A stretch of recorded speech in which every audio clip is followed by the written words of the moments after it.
您现在正在收听的是美国俄亥俄州 Toledo 教会聚会后的分享与见证。今天要和您分享的题目叫隐秘的供应，那条线。创世纪14章，在亚伯兰战胜了4王之后，索多玛王让亚伯兰把钱财拿走，但是亚伯兰却说，凡是你的东西，就是一根线一根鞋带，我都不拿。究竟是什么让亚伯兰可以这样不给自己留余地，坚决地拒绝了索多玛王提供的丰厚财物呢？亚伯兰在所有的财物里面，又为什么会特别提到线呢？从字面上，我们很容易解读为线是最普通的物品。亚伯兰提着最微不足道的东西，是想表明他的富足完全是出于神，并不归功于世界。但是我们认为这里也许还有更深的含义。线虽然微小，却与我们的日常生活密不可分。世界正是利用人的这种需要来提供表面的方便，使人不知不觉地对这种方便产生依赖，而陷在与世界的纠缠里。其实世界提供的线原本就是这个世界的王撒旦用来纠缠和捆绑人的圈套。因着不能认清这个真相，人便害怕失去从世界得来的好处，而不得不向世界妥协让步，与世界提供的线纠缠不清，之中变得世故、复杂、虚伪和弯曲。在这样的光景里，就产生了各样的重担和许多容易缠累我们的罪，把我们绊住，让我们无力在神为我们命定的路上奔跑。亚伯兰能识破撒旦的诡计而不拿世界的线，是因为他已经有了另一条线。这是一条贯穿整本圣经的朱红色线。这条线从创世纪就埋在那里。亚伯相信寄生流血的救赎，献上祭物而回到了神面前。这是经历和应用这条朱红色线的开端。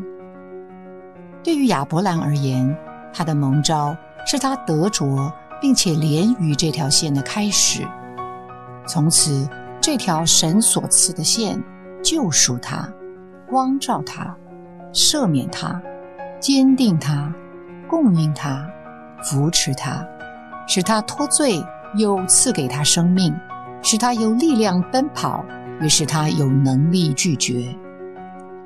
他拒绝世界，不是出于宗教的教导，也不是出于道德的劝勉，而完全是出于那条朱红色线隐秘的供应。这就是为什么亚伯兰能够这样超越地向索多玛王宣告，就是一根线一根鞋带他都不拿。这条线不曾停下他在时空里行走的脚步，他从旧约的先祖隐秘地延续到新约的使徒们，再到那些走在我们前面的弟兄姊妹，今天也临到了我们。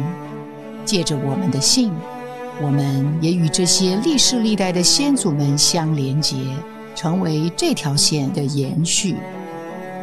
这条朱红色线是一条满了血迹的救赎线，是基督带着父的旨意和对人不放弃的爱，以自己做赎价，死在十字架上流血染成的线。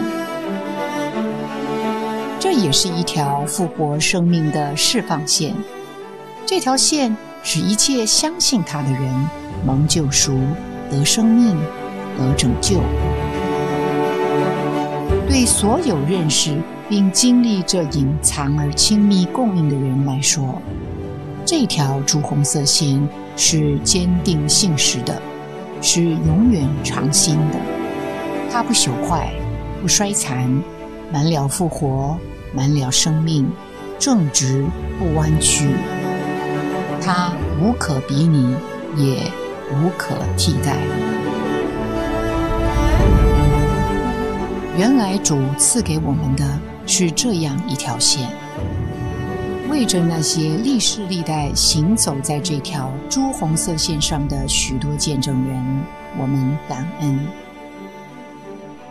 世界的线再也绊不住我们了，主的那条线已经使我们富足。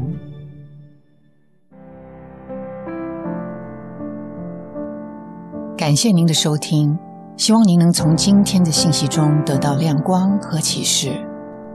你的点赞、留言、分享、转发是我们持续制作的动力。我们的网址是 thechurchintoledo.org。期待我们下次空中再会。